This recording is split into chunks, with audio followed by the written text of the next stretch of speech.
중동 상황 더 자세히 짚어보겠습니다. 성일광 서강대 유로메나 연구소 교수, 김덕일 고려대 중동이슬람센터 연구위원 두 분 모셨습니다. 어서 오십시오. 네, 안녕하십니까. 네, 내일이면은 이제 이란 전쟁이 발발한 지 한 달이 되는데요. 트럼프 대통령이 이란을 향해서 합의하지 않으면 최악의 악몽이 될 거란 메시지를 내놨습니다. 관련 발언부터 들어보겠습니다. They are begging to make a deal. We'll see if we can make the right deal.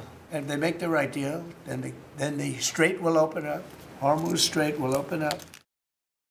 We'll see if they want to do it. If they don't, we're their worst nightmare. In the meantime, we'll just keep blowing them away, unimpeded, unstopped. Well, there's not a thing they can do about it. They can't do anything about it. 네, 트럼프 대통령은 이란이 합의를 간절히 원하고 있다라고 하면서 또 공개적으로 종전 협상을 또 요구하고 있는데 이란 지도부가 어떤 구상을 하는지도 궁금한데요. 협상 원하고 있습니다.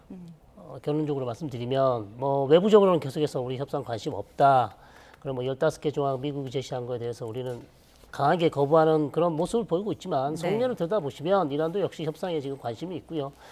어쨌든 협상을 통해서 자기들이 원하는 조건만 관철된다면, 충족된다면 당연히 휴전하겠죠. 그런데 문제는 이제 5가지 미국에 요청한 사안들이 사실 미국이 좀 받아주기 어려운 것이기 때문에 계속해서 이제 뜻을 굽히지 않고 강대강으로 이제 기싸움을 하고 있는 거기 때문에 협상에 완전히 관심이 없다. 그렇게 말할 수는 없죠.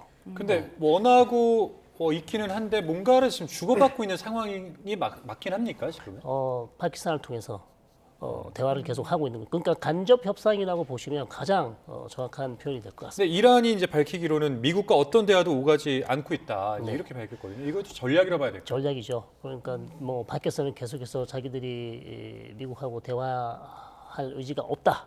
대화 원하지 않는다고 하지만 강경한 이미지를 계속 보여주기 위한 하나의 전략이고요.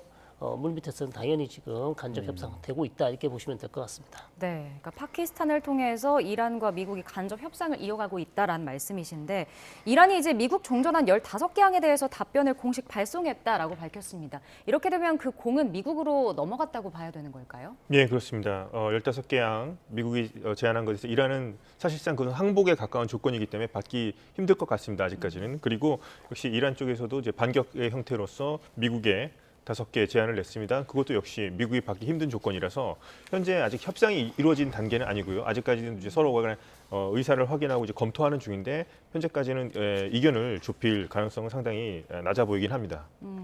이게 얼마나 걸릴까요, 그러면? 만약에 우선 서로 만나서 파키스탄이라든가 중재국을 통해서 의견을 검토하고 빠르게만 만난다면 이번 주말에도 만날 수가 있겠습니다만 지금 워낙에 이견이 크기 때문에 누구도 좀 확답을 할 수 없는 상황이고요. 지금 이제 협상까지 갈 것인가 그걸 좀 먼저 생각해 보는 게 먼저인 것 같습니다. 아직 협상이 이루어지려면 서로 간에 우선 만나야 되는데 이란 쪽에서는 계속해서 거부를 하고 있는 상황이기 때문에 그러니까 지금 이제 군사 전문가는 아니십니다만은 보통 이런 종전 협상이나 휴전 협상을 할 때는 물밑에서 어느 정도 합의를 맞춰놓은 상황에서 만나야 되는 걸까요? 아니면 만나야지만 그게 합의가 되는 걸까요? 먼저 실무진 사이에서는 계속해서 물밑 접촉이 있을 거로 생각이 되고 마지막에 갈 경우에는 미국이 이제 원하는 사람이 이제 아까 지난 계속 이제 회자되는 사람이죠. 국회의장인 갈리바프라는 사람 그리고 아바스 아라그치라는 사람이 이제 참여하게 될 것이고 이란 쪽에서는 미국이 이란을 보았을 때 이제 강경파 온건파로 나누듯이 이란에서 미국을 봤을 때는 또 강경파 온건파로 나눴을 때 쿠시너라든가 이트코프가 아니면 국무장관인 루비오보다는 J.D. 벤스 같은 부통령이 좀 온건파로 분류되기 때문에 이란 쪽에서는 J.D. 벤스를 원한다는 얘기가 있습니다. 네, 말씀해 주신 대로 미국과 이란이 서로가 제안한 종전안에 대해서는 받아들이기 어렵다라는 건데 사실 핵무기 포기나 호르무즈 해협 부분 관련해서는 합의점 찾기가 쉽지 않을 거란 전망도 나오고 있거든요. 그렇죠. 아무래도 협상의 변수가 될 수 있다고 보면 될까요? 그렇습니다. 우라늄 농축 관련해서 이란이 사실 여러 가지 방안이 있었죠. 이란은 기본적으로 자신의 영토에서 우라늄 농축을 원하고 있고 미국은 처음부터 이란 영토에서 우라늄 농축은 제로다 할 수 없다고 얘기를 했기 때문에 이 부분을 가지고 계속해서 공방이 있었고 나온 대안은 이제 컨소시엄 방식이죠. 주변에 있는 아랍 국가에서 농축을 해서 이란에게 제공을 하면 이란은 그거 가지고 원전을 돌릴 수 있는 방안. 그렇게 제안을 했었는데 이란이 또 그걸 거부했었어요. 자, 그렇기 때문에 이 방안에 대해서 이란이 조금 눈높이를 낮춘다면 컨소시엄 방식으로는 갈 수는 있습니다. 갈 수 있다고 보이고요. 말씀해 주신 호르무즈 해협은 지금 이란이 과거에는 한 번도 얘기해 본 적이 없는 조건이에요. 네. 사실은 뭐 불가침 조약 이런 거를 많이 했었지만 배상해라 이것도 맞죠. 근데 갑자기 호르무즈 해협을 자기가 통제를 하겠다. 예. 그리고 통제한다는 것 외에 또 플러스 지나가는 선박에 대해서 통과세를 받겠다. 자, 이런 조건을 걸었기 때문에 사실 이거를 미국이 혼자서 단독으로 결정할 수 있는 권한이 있는지 없는지도 사실 좀 따져봐야 될 것 같고, 왜냐하면 미국만의 문제가 아니잖아요. 전 세계 국가들이 지금 다 거기를 쓰고 있는데 사용하고 예. 있는데 다 그러면 통과세를 30억씩 내면서 통과를 한다는 게 말이 안 되기 때문에 이 부분에 있어서는 좀 상당히 어려울 가능성이 있다. 그래서 요 전체 이런 어려운 문제를 대면 협상을 해서 좀 얼굴을 보고 얘기한다면 대화가 될 것 같은데 아직 대면 협상한다는 얘기가 나오고 있지 않잖아요. 계속해서 지금 중재자를 통해서 이제 의견만 전달하고 있는 상황이기 때문에 시간이 많이 걸릴 수밖에 없고, 그렇다면 10일 유예를 했지만 과연 10일 내에 이런 문제들을 좀 풀어서 대면 협상으로 갈 수 있을지 이런 부분을 좀 지켜봐야 되는 그런 상황입니다. 그러니까 궁극적으로 이거는 좀 미국 입장에서 받아들이기 힘들지 않을까요? 그러니까 호르무즈 해협이라는 게 그 이란과 오만이 좀 같이 바라보고 있는 그렇죠. 상황이잖아요. 네. 근데 이제 이란 자체 독자적으로 뭐 이 어떤 주장을 하는 게 네. 미국이 그것도 받아들이는 것도 좀 이상한 것 같고. 그렇죠. 쉽지 네. 않아요. 그것뿐만 아니라 뭐 이란이 요구하는 것 중에 배상하라. 그다음에 상호 불가침으로 다시는 이스라엘과 미국이 이란을 침공하지 않겠다는 약속을 해달라. 참 하나 쉬운 게 하나 없어요. 반대로 또 미국이 이란 측에 요청하는 것도 그렇게 만만치 않잖아요. 그렇기 때문에 저는 그래서 10일 연장을 했지만 네. 과연 어떤 가시적인 성과를 낼 수 있을지 그렇게 큰 기대는 하지 않고 있는 상황입니다. 네, 말씀하신 대로 지금 열흘의 시간 유예가 좀 있었습니다. 트럼프 대통령이 이란 발전소 공격 시한을 유예한다라고 밝힌 건데, 뭐 협상을 위한 시간을 좀 더 번다 이렇게 봐야 되는 걸까요? 예, 그런 부분이 있을 수 있고요. 시간을 번다는 점에서는 지금 계속해서 미국의 전략 자산들이 계속 중동으로 지금 오고 있는 분위기가 있습니다. 그런 네. 점에서 이제 강원 양명책이라고 볼 수 있을 것 같습니다. 그래서 협상이란 카드를 먼저 던졌고요, 이란 쪽에. 물론 이란이 받아들이기 힘든 조건이긴 일단 던졌고, 그다음에 계속해서 뭐 과연 뭐 지상군을 투입할지 안 할지는 뭐 지켜봐야 할 문제이긴 하겠습니다만 계속해서 우리가 지상군을 투입할 수 있다는 그런 계속 신호를 보내고 있습니다. 이렇게 함으로써 이란 측으로 하여금 빨리 협상장에 나오라는 그런 계속 압박을 주는 신호라고 볼 수 있을 것 같고요. 이란 입장에서는 상당히 좀 난감할 수 있을 것 같습니다. 이 부분을 어느 정도 이걸 받아야 할지 말아야 될지, 받는다면 언제쯤 받아야 할지, 또 날짜를 언제 정도로 잡아야 할지까지 안에서는 치열한 지금 논쟁이 벌어지고 있을 것이라 생각이 되고요. 그리고 협상 와중에 공격을 당한 게 있기 때문에 예. 이란 입장, 그렇기 때문에 미국을 믿을 수 없다는 말, 그 말도 뭐 저는 이란 입장에서는 충분히 이해가 갈 만한 상황이라는 생각을 합니다. 그래서 현재 트럼프 대통령이 이제 이란 측에서도 이제 공을 넘겼습니다만, 오히려 제가 봤을 때는 트럼프 대통령이 계속해서 이란을 압박하는 모양새로 계속 갈 거라고 좀 보고 있습니다. 그러니까 뭐 위원님 말씀처럼 이번에 그 유예를 한 것이 압박 카드로 작용하기 위해서 그렇게 했다. 이제 이런 분석이 있는가 반면에 또 한편으로는 미국이 이제 군사 작전을 위해서 거짓말로 시간 끌기를 위해서 유예를 했다. 이런 분석도 있더라고요. 예, 지금 많은 이제 뭐 병력들이 계속해서 집결을 하고 있습니다. 물론 네. 이란을 뭐 이렇게 예전처럼 이제 공격을 하는 것과 이제 점령을 하는 것은 완전히 다른 문제긴 하지만 지금 계속해서 지금 시간을 벌면서 계속해서 전략 자산이라고 할 수 있는 뭐 육상 병력들, 공수부대라든가 뭐 해병대 전력들이 계속해서 오고 있고 뭐 수송기까지도 계속 오는 거 봤을 때 이란한테는 계속 사인을 주는 겁니다. 협상장으로 나오라는 사인을 주는 건데요. 이렇게 함으로써 시간을 계속 열흘이라는 시간을 줌으로써 계속해서 이란을 더욱더 압박할 수 있다는 효과를 놓을 수 있다고 보는 것일 수 있겠고, 어느 정도는 미국도 좀 숨고리가 필요한 단계이기도 합니다. 네. 무기도 상당히 조금 재고가 많이 좀 소진된 상태이기 네. 때문에 어느 정도는 이제 숨고르기를 하면서 이란을 향한 어떤 강원 양명책을 구사하고 있다고 볼 수 있을 것 같습니다. 네, 지금 위원님께서도 얘기해 주셨는데 트럼프 행정부가 이제 최대 10,000명의 병력을 중동에 보내는 방안을 검토하고 있다 이렇게 전해지고 있거든요. 말씀해 주신 대로 뭐 이란이 협상 테이블에 나올 수 있도록 압박 수위를 계속 높여간다 이렇게 보는 건가요? 그렇죠. 압박 수위를 높이는 거는 뭐 트럼프 대통령이 지금까지 협상 과정에서 항상 보여왔던 패턴이죠. 6월 말에도 그랬고요. 작년 6월에도 그랬고요. 다만 만약에 협상이 결렬됐을 경우 과연 트럼프 대통령이 어떻게 할 것인가. 그게 지금 가장 궁금하잖아요. 네. 정말 그러면 뭐 얘기되고 있는 어떤 군사 작전을 실행에 옮길 것인지 아닐 것인지 이게 가장 궁금한 부분인데 저는 과거에 트럼프 대통령이 보여왔던 그런 행태를 보시면 실천에 옮겼단 말이죠. 예를 들어서 작년 6월 같은 경우 사실 미국이 꼭 그 이스라엘과 이란 간의 전쟁에 꼭 그렇게 참전하지 않아도 될 전쟁이었는데 어쨌든 나타냐후 총리가 도와달라고 했기 때문에 비투기를 띄워서 이란의 핵시설을 공습을 했고 그 다음에 올해도 지금 보시면 전쟁을 하는 거 보시면 사실 뭐 미국이 그렇게 적극적으로 이렇게 전쟁을 꼭 해야 되냐 여러 가지 또 논란이 있지 않습니까? 예. 그러나 어쨌든 트럼프 나타냐후 총리와 같이 지금 전쟁을 시작했잖아요. 사실 이 전쟁도 지금 벌이고 이미 시작된 전쟁이지만 많은 전문가들이 봤을 때 이 전쟁을 미국이 왜 해야 되는지 꼭 했어야 됐냐라는 여러 가지 의문점이 있습니다. 그런 것을 봤을 때 트럼프 대통령은 이전의 대통령과 다른 본인이 원하면 그 누구도 사실 그렇게 하지 않을 것 같은 일들을 해왔기 때문에 이번에도 역시 트럼프 대통령이 생각했을 때 협상으로 도저히 타결책이 어떤 해결책이 없다고 판단할 시 트럼프 대통령이 지금 준비 중인 아마 짧은 기간에 단기간에 어떤 군사 작전 충분히 가능하다 그렇게 봅니다. 위원님 생각은 어떠십니까? 사실 뭐 협상이 잘 돼서 더 이상의 군사 작전은 없었으면 하는 바람이 있지만 지금 양쪽에서 주장하는 어떤 협상안이라는 게 너무 간극이 좀 커 보이거든요. 예. 그럼 이게 결렬되게 되면 어떻게 될까요? 결렬되게 된다면 트럼프 대통령 이제 군사 작전을 감행할 것 같고요. 지금 이렇게 그렇게 생각하십니까? 네, 저도 그렇게 생각하고 이렇게 자꾸 이제 15개 요구안을 계속 낸 점 어떻게 보면 이제 도돌이표 아니냐고 얘기가 나오기도 합니다만 지금의 이란의 상황은 그 전과 이제 많이 다르다는 점을 이제 들 수 있겠습니다. 트럼프 대통령이 또 이렇게 압박을 하고 또 시간을 주면서 이제 발전소 얘기까지 꺼냈던 것은 이란이 전쟁을 겪으면서 지금 상당히 많이 전쟁 전보다 훨씬 많이 약화됐다는 점을 일단 들 수 있겠고요. 네. 트럼프 대통령이 여기서 조금만 더 하면은 오히려 이란을 굴복시킬 수 있다는 어떤 확신이 있는 것 같습니다. 그렇기 때문에 트럼프 대통령은 계속해서 압박을 하면은 이란이 우리의 요구를 들어줄 것이다. 그런 생각 때문에 우선 시간을 준 것이고 그 시간을 딱히 지키지 않을 것 같기도 합니다. 트럼프 대통령의 기존의 행동을 봤을 때는 그 전에라도 이란이 그런 기미를 보이지 않는다면 뭐 SNS에 또 글을 쓸 수 있겠죠. 네. 이란에게 기회를 줬지만은 나는 평화를 원했고 기회를 줬지만 이란이 걷어찼다 이렇게 얘기하면서 군사작전을 감행할 수밖에 없다 이런 식으로 나올 수도 가능성이 좀 상당히 높다고 생각을 합니다. 네, 지금 뭐 말씀해주신 대로 이전 대통령과는 트럼프 대통령이 좀 다르기도 하고 해결책이 없다고 생각하면 군사작전에 들어갈 수 있다. 이 부분은 네. 두 분께서 같은 말씀해주셨는데 지금 미국이 추가 파병하는 부대가 뭐 보병과 장갑 부대가 될 수 있다. 그렇죠. 이런 얘기가 나오더라고요.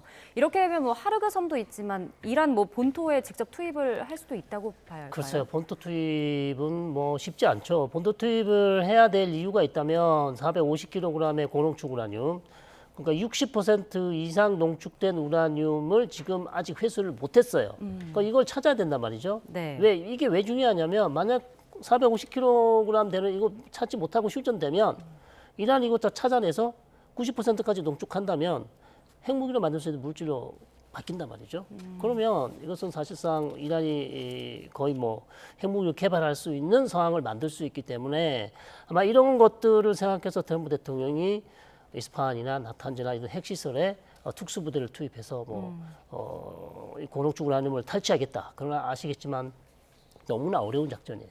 너무나 어려운 작전이기 때문에 저는 일단 하르그 섬이나 호르무즈에 있는 도서, 중요 거점 섬들을 주로 점령할 가능성이 상당히 높다. 그렇게 보는 거죠. 근데 하르그 섬에 대한 작전은 쉬운 건가요? 그러면? 그것도 어렵죠. 그럼 굉장히 좀 어려워 네. 보이는데요. 그러니까 모든 작전이 다 어렵습니다. 지금 쉬운 건 하나도 없습니다. 예. 그러니까 선택지가 결코 좋은 선택지가 없고요. 나쁜 선택지 아니면 더 나쁜 선택지 이거밖에 없는 상황인데 그러니까 트럼프 대통령 입장에선 다른 협상이 만약에 결렬된다면 호르무즈 해협을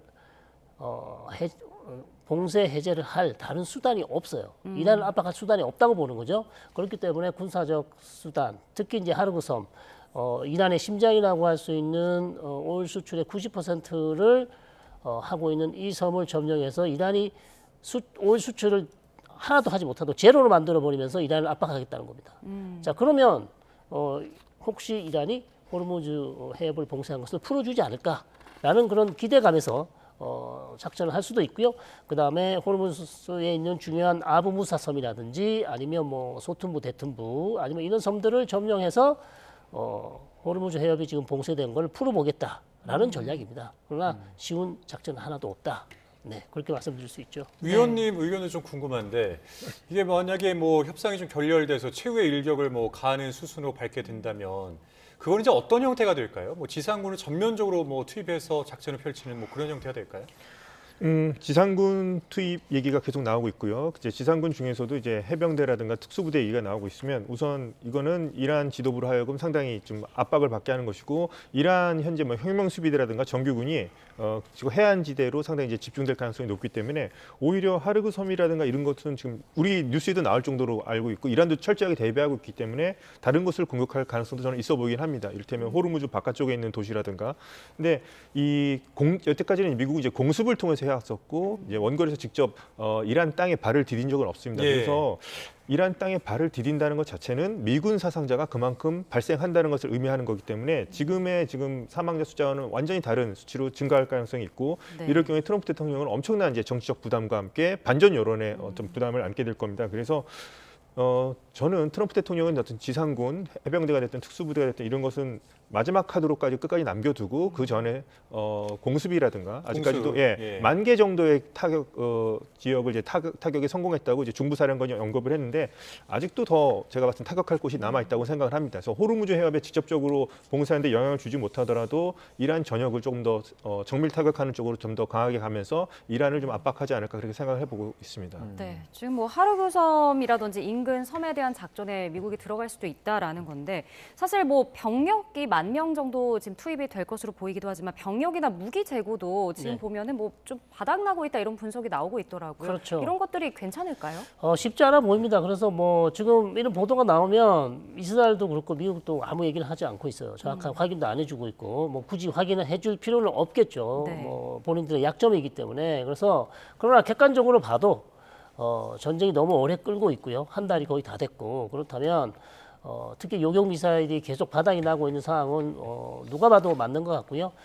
그렇기 때문에 트럼프 대통령도 이제 계속해서 전쟁을 더 하고 싶지만 네. 또 협상에 기회를 준 것도 될 수만 있다면 협상을 통해서 이 전쟁을 끝내고 싶어하는 마음이 있다고 이렇게 볼 수 있는 거죠. 예. 그리고 지금 그 미군의 대형 수송기가 이란의 인근에서 좀 특이한 기동을 한 것으로 그렇게 알려지고 있습니다. 포착이 됐다. 이제 이런 보도를 저희가 앞서 이제 전해드린 건데, 이제 그러니까 이런 겁니다. 사우디 국경 인근 그 가스전 부근에서 고도를 낮춰서 이제 선회를 한 겁니다. 근데 이런 거를 보통 이제 그 화물 투하용 비행 형태라고 분석들을 많이 하더라고요. 그러니까 지상전을 좀 염두에 둔 어떤 움직임이라고 봐야 될까요? 지금 이 대형 수송기 같은 경우에는 이제 우리가 보통 아는 활주로뿐만 아니라 이제 거친 땅, 이제 비포장된 활주로가 아니라 땅에서도 착륙이 가능할 정도로 쓸 수 있는 이제 수송기이기 때문에 만약에 뭐 착륙을 한다면 이란의 내륙 지역이라든가 이제 산악 지역에도 이제 투입될 수 있는 게 아니냐. 그리고 어떤 화물뿐만 아니라 병력까지 실어 나르기 때문에 많은 가능성을 점치는 것은 아마도 저공 비행을 통해서 이란 내륙에 있을 것으로 추정되는 핵시설 60% 고농축 우라늄 아마 450kg을 탈취하는 작전을 위해서 아마 이런 수송기를 쓰는 게 아니냐고 많이 추측을 할 것 같습니다. 예. 그래서 뭐 끝까지 과연 이 특수작전에 할 가능성은 이제 적지는 않습니다. 있기는 한데 저는 그래도 트럼프 대통령은 지상군 투입에 관해서 만약에 이 작전이 실패할 경우에는 이란 내륙 안에서 미군 병사들이 이제 고립이 된 채로 어떻게 되면 또 포로가 되는 순간이 되면 이것은 완전히 주도권이 완전히 이란 쪽으로 넘어가게 되는 최악의 사태를 그렇게 생각할 수 있겠습니다. 그래서 저는 이것도 역시 이란에게 보여주는 어떤 신호라고 볼 수 있겠고요. 실제로 이것을 특수부대라든가 뭐 공수부대를 투입해서 이런 작전을 실행할지는 저는 가능성은 그렇게 트럼프 대통령의 어떤 상황을 고려해봤을 때 그렇게 높지는 않다고 생각하고 있습니다. 네. 뭐 이렇게 지금 이란에 대한 미국의 지상전 가능성이 좀 나오면서 이란도 대응에 나선 모습을 보이고 있습니다. 뭐 지상전을 위해서 이란 청년들이 요청이 이어지면서 뭐 100만 명 이상이 조직됐다 이렇게 보도가 나오고 있는 것 같더라고요. 실제로 좀 이렇게 짧은 기간에 이런 100만 명이란 인원이 모일 수 있는 걸까요? 너무 짧죠. 짧긴 한데 어차피 이란의 병력은 많습니다. 예를 들어서 뭐 혁명수비대는 15만에서 20만. 그다음에 이란은 또 정규군이 따로 있지 않습니까? 네. 정규군이 한 60만. 그다음에 정규군을 뒷받침하고 있는 민병대 조직이 또 있습니다. 또 이런 사람이 뭐 한 40에서 60만. 그러니까 이미 100만을 훌쩍 뛰어넘습니다. 그렇기 때문에 뭐 100만 모으기는 전혀 뭐 어렵지 않고요. 다만 여기에 이제 많은 청년들이 뭐 자기도 전쟁에 참전하겠다고 지금 모이고 있다 이렇게 하는 것은 네. 이란이 지금 미국의 공격에 대해서 우리가 얼마든지 대처할 능력이 있고 우리 국민들은 결사항전할 것이다라는 메시지를 던져주기 위한 하나의 그런 발언 그런 것이라고 볼 수 있겠습니다. 선전수단이다 이렇게 보면 그렇죠. 될까요? 네, 그렇죠. 근데 이것뿐만 아니라 지금 이란 입장에서는 그러니까 그 동안에는 이제 뭐 드론 전력이라든지 미사일 전력이라든지 이런 부분을 중점적으로 이제 선전하면서 홍보를 했었는데 지금 최근에 나온 모습들을 보면은 뭐 육군 사령관의 국경부대 시찰 모습이라든지 예. 아니면 뭐 지상군 특수부대 훈련 영상을 공개한다든지 그러니까 뭔가 지금 양쪽에서 이렇게 보여지는 모습들이 좀 전황이 좀 달라지고 있나라는 것을 좀 느낄 만한 포인트들이 몇 가지가 있는 것 같습니다. 그러니까 이런 것만 보더라도 좀 지상군이 정말 투입되는 건 아닌가 그러면서 전면전으로 치닫는 건 아닌가 이런 생각이 좀 드는데 이건 어떻게 생각하십니까? 저는 일종의 좀 기싸움이라고 생각을 합니다. 아, 지금 이것도요? 지상군 예. 이제 투입 얘기가 나오면서 계속해서 압박을 하니까 이란 정부 쪽에서도 우리도 좀 준비가 돼 있고 얼마든지 들어오라는 그런 신호로 볼 수 있겠죠. 대표적인 예가 지난번에 그 회담을 했던 경우였습니다. 이제 핵 회담 전쟁 전에 했었을 때 브래드 쿠퍼라고 하는 이제 중부 사령관이 해군 제복을 입고서 이렇게 협상에 참여한 것이 좀 이례적이었었는데 그 방송이 나가고 난 다음에 알리 샴칸이라고 하는 이제 그 안보 분야의 어떤 높은 지위에 있는 사람도 똑같이 이란에서 해군 제복을 입고서 방송에 나온 적이 있습니다. 그래서 예. 똑같이 이제 기싸움에서 밀리지 않겠다는 그런 뜻으로 볼 수 있겠고요. 충분히 뭐 지상군이 들어와도 우리가 아까 연속선상으로 말씀드리자면 병력이 많으니까 우리가 뭐 충분히 이길 수 있다 이런 모습을 보여주는 것으로 볼 수 있겠고 제가 좀 특이하게 보는 것 중에 하나가 이렇게 병력이 많음에도 불구하고 지금 혁명수비대라든가 혁명수비대 산하에 있는 민병대를 어떤 감시하는 초소라든가 이런 임무를 맡길 때 자원 입대 가능 연령을 12살로 낮췄습니다. 그래서 네. 소년 병사들도 이제 들어올 수 있게끔 한다는 점을 들 수 있겠습니다. 12살이요? 예, 12살로 낮췄습니다, 지금. 이런 점을 봤을 때 저는 상당히 좀 이게 좀 우려가 되는 부분이 1980년대 이란 이라크 전쟁에서 소년 병사들이 상당수가 천국에 자신이 순교를 하면 천국에 갈 수 있다는 믿음을 가지고 지뢰밭으로 뛰어들어서 자폭을 하는 상황이 많이 있었습니다. 그래서 예. 그런 상황을 연상케 하는 게 아닌가 하면서 지금 어린이들까지 이렇게 동원하는 그런 모습이 아닌가 자발적이라고 하지만 그런 점에서 지금 이란도 뭔가 지금 이란 정부 차원에서 뭔가 지금 결사항전의 의지를 나타내기 위해서 많은 지금 신호들을 보낸다고 지금 볼 수 있겠습니다. 근데 이렇게 뭐 결사항전의 의무를 소년병들까지 이렇게 축주를 하게 된다면 나중에 국제사회의 비판을 피할 수 없을 것 같은데요. 그렇죠. 상당히 큰 비판을 직면할 수밖에 없죠. 왜냐하면 뭐 12살이면 사실 뭐 이제 초등생 아니면 중학생밖에 안 되는데 이런 학생들을 마치 자원했다라는 뭐 그런 것으로 포장을 해서 아이들까지 전쟁에 동원한다는 것은 사실 아무리 봐도 적절하지 못한 그런 상황이라고 할 수 있겠죠. 근데 이렇게까지 뭐 결집력을 홍보하면서 뭐 아이들까지 동원을 하려고 하는 그런 모습인데 과연 미국이 뭐 최후의 일격이라고 하는 그 공격을 가한다고 해서 이란이라는 나라가 과연 백기를 들 것이냐 이건 좀 다른 문제인 것 같거든요. 반대로 얘기하자면 지금 이란 같은 경우는 미국과도 싸워야 되지만 이란 내부의 어떤 반정부 시위대들의 어떤 정서와도 싸워야 되는 분위기가 있습니다. 내부 단속을 해야 되는 부담이 있는데 지금 아까 말했던 그 어린 자원병들을 우리가 받을 때 어디에 배치하냐면 주민들을 감시하고 시민들을 진압하는 데 앞장선 게 이제 바시즈라든가 이런 민병대들이 있습니다. 네. 근데 이런 이제 순찰을 하거나 검문소 같은 곳에 이런 소년들이 원한다면 이제 배치한다는 그런 얘기가 나온 거거든요. 그러면 아직까지도 이란 전체제에 반대하는 그런 사람들이 많다는 것을 볼 수 있고 아직까지 뭐 이스라엘이 얘기한 대로 어떤 봉기가 일어나지 않았지만 예. 지금 뭔가 지금 꾹꾹 누르고 있는 상태라고 보시면 될 것 같습니다. 그래서 이란이 상대적으로 미국과도 전쟁을 하면서 큰 부담을 안고 있으면서도 내부에도 지금 체제를 좀 공고하지 못하고 있다는 점을 드러내는 어떤 방증이라고 생각할 수 있겠습니다. 네, 내부 체제도 좀 이렇게 흔들릴 수 있다라는 건데 지도부 간에서도 좀 이렇게 뭐 분열이라든지 의견 차이가 있을 수도 있을까요? 물론 뭐 최근 알리 카메네이 최고 지도자가 사망하고 나서 이란 수뇌부 사이에 어떤 뭐 협상파와 강경파들의 어떤 뭐 권력 다툼 이런 것들이 있었고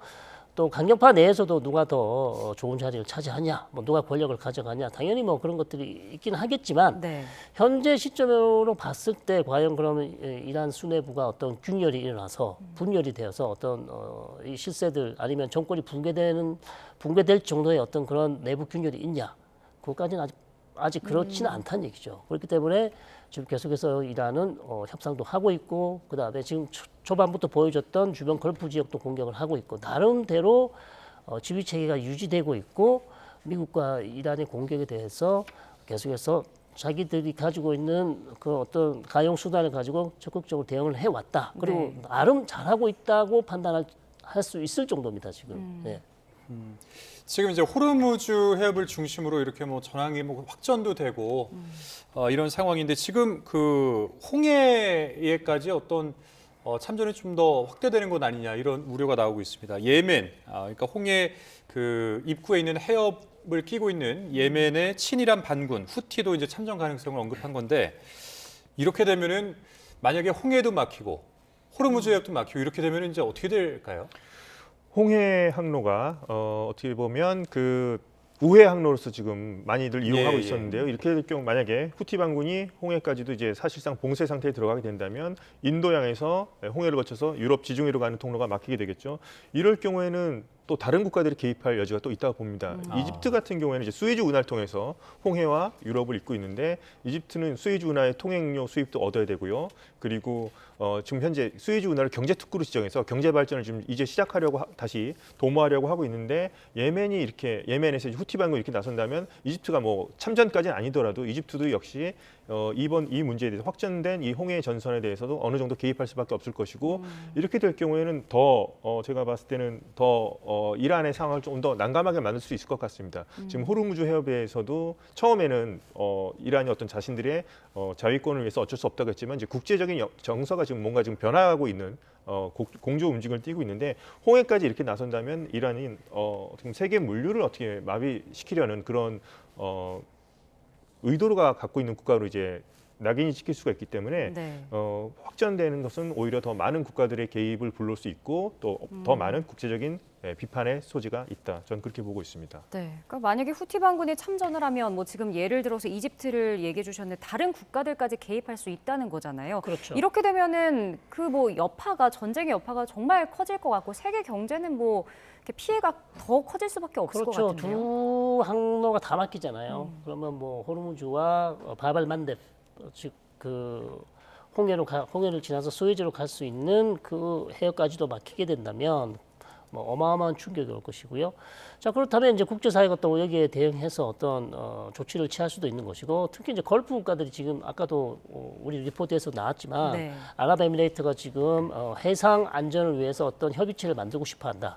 그리고 자기들의 해군들 중심으로 해서 어떤 다국적 해상 안보 협력체를 만들고 싶어 하거든요. 그럼 이런 것들이 지금 결국 이런 문제들에 대해서 대응하기 위해서 만드는 협력체이기 때문에 사우디나 왜냐하면 사우디도 홍해를 통해서 지금 원유를 조금씩 수출하고 있습니다. 네. 홍해 쪽에는 얌부라는 도시에서 자 그렇기 때문에 이것까지도 막힌다면 걸프 국가들도 상당히 가만히 있지 않을 가능성이 높고 다른 유럽 국가들도 여기에 적극적으로 대응하는 그런 모습이 나올 것 같습니다. 예, 그러니까 이제 그 예멘의 친이란 반군 후티까지 참전을 하게 되면은 이스라엘 입장에서는 지금 전선이 지금 이중화가 되는 그런 네. 모습일 것 같은데, 그러니까 그렇기 때문에 이스라엘 내부에서도 뭔가 우려의 목소들이 나오고 있는 것 같아요. 지금 이스라엘 병력도 좀 한계에 다다르고 있다 이런 분석도 나오는 것 같더라고요. 예, 이스라엘 같은 경우에는 항상 이제 단기전으로서 속전속결하면서 그런 뛰어난 전투력을 보여주고 있는 국가라고 볼 수 있겠습니다. 지난 역사를 봤을 때인데 지금 이란과도 지금 전쟁을 하고 있고요. 네. 좀 남부 레바논 지역에서는 헤즈볼라와도 전쟁을 하고 있고 후티까지 참전한다면 후티가 아마도 이스라엘을 향해서 드론이라든가 미사일 공격을 할 가능성이 있습니다. 근데 이란 군 같은 경우를 보게 되면 이스라엘 군 같은 걸 보게 되면 네. 정규군이 17만이고 예비군이 46만인데 주로 예비군들이 생업에 종사하는 예비군들이 투입이 돼서 이런 전선에 투입이 돼야 됩니다. 그렇다면 이제 생업에 종사하는 사람들을 이렇게 뭐 학업을 종사하는 직장에 다니는 사람들이 전선에 투입이 돼야 되고 이런 사람들을 계속 할 수는 없으니까 이렇게 로테이션 형식으로 이렇게 교대해 가면서 해야 되는데 전선이 여러 군데 이렇게 장기화되거나 펼쳐지게 되면 이 사람들이 생업에도 종사할 수 없게 되고 예비군을 전력을 더 이상 동원할 수 없게 되면 거기서 이제 한계를 부딪히게 되겠죠. 그래서 이스라엘은 또 작은 나라이기 때문에 그런 뭐 전투력은 뛰어나지만 그런 점에서 한계가 있습니다. 그래서 지금 이렇게 전선을 넓히는 것 자체가 이스라엘이 좀 장기전으로 지금 현재는 이스라엘은 뭐 장기전을 계속 가야 된다 얘기하고 있지만 이스라엘로서 상당히 지금 병력을 운영하는데 상당한 애를 먹고 있다고 볼 수 있겠습니다. 네.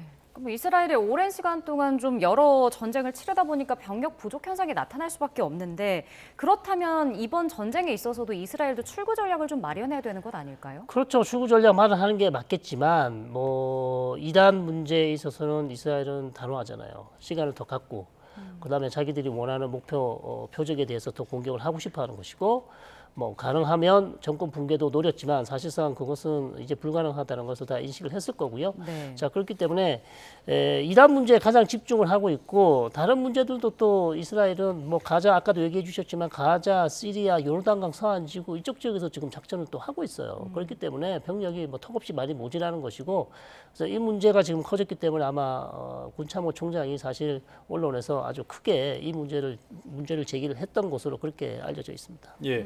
지금 중동의 6개국에서는 공동 성명을 발표하면서 이란과 대리 세력에 대한 군사 반격 가능성을 또 언급을 했잖아요. 그러니까 실제로 걸프 국가들이 이란에 이렇게 보복 공격에 나서면서 전선이 뭐 전반적으로 좀 확대될 가능성에 대해서는 어떻게 생각하십니까? 걸프 국가들이 지금 인내 한계에 도달한 건 맞습니다. 그러나 과연 참전까지 갈지는 좀 가능성은 그렇게 높아 보이지 않습니다. 왜냐하면 현재 미국과 이스라엘이 지금 전쟁을 하고 있는데 네. 아랍 국가들이 또 이란과 전쟁하는 건 또 전혀 다른 양상이 될 수 있기 때문에 그럴 수도 있겠고요. 오히려 지금 미국과 특히나 이제 미국이 할 수 있는 한 아랍 국가들이 도와줄 가능성이 높아 보입니다. 이를테면 사우디아라비아 같은 경우에는 자신의 공군 기지를 이제 미군이 쓸 수 있도록 내어줬고요. 아랍에미리트는 이란의 어떤 돈줄을 끊기 위해서 이란의 자산을 이제 동결하는 등의 조치를 취하고 있습니다. 그래서 오히려 그러니까 이란의 공격으로 인해서 이런 걸프 국가들이 상당 부분 서로 간에 경쟁 의식도 있고 의견도 안 맞는 갈등을 벌이고 있는데 이런 아랍 국가들이 뭉치게 되는 어떤 계기가 마련됐다고 볼 수 있겠고요. 앞으로 제가 봤을 때 지금 당장은 참전하지 않더라도 대이란 전선을 구축하면서 이런 걸프 국가들, 아랍 국가들만의 어떤 안보 협력체가 새롭게 태어나지 않을까 네. 그런 가능성을 한번 조심스럽게 예측해 보고 있습니다. 네, 알겠습니다. 오늘 두 분 말씀은 여기까지 듣겠습니다. 지금까지 성일광 서강대 유로메나 연구소 교수, 김덕일 고려대 중동 이슬람센터 연구위원과 함께했습니다. 오늘 말씀 고맙습니다. 고맙습니다.